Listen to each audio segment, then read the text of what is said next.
Assalamualaikum warahmatullahi wabarakatuh. Baiklah, di sini saya akan menjelaskan apa itu RPP. RPP singkatan dari Rencana Pelaksanaan Pembelajaran. Baiklah, di sini saya akan menjelaskan pengertian dari RPP itu. RPP adalah rencana yang menggambarkan prosedur dan pengorganisasian pembelajaran untuk mencapai suatu kompetensi dasar yang ditetapkan dalam standar isi dan dijabarkan dalam silabus.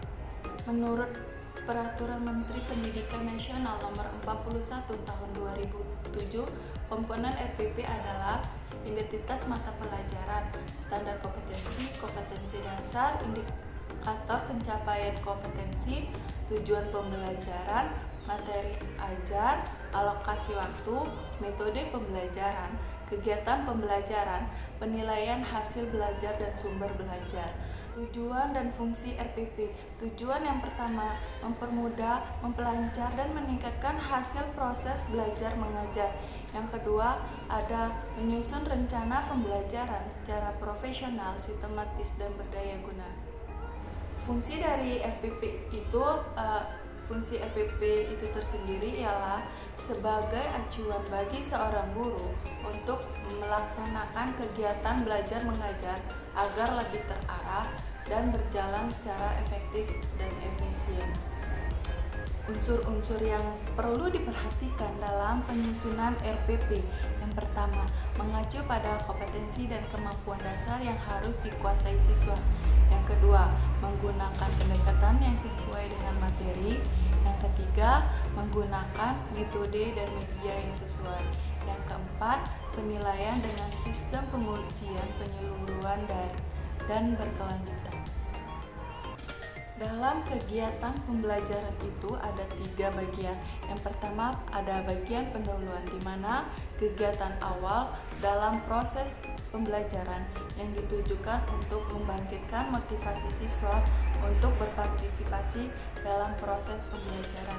Yang kedua ada kegiatan inti, di mana kegiatan inti ini ialah proses pembelajaran untuk mencapai kompetensi dasar. Ya, ada kegiatan penutup, di mana kegiatan yang dilakukan untuk mengakhiri proses pembelajaran dalam bentuk kesimpulan, penilaian, dan refleksi.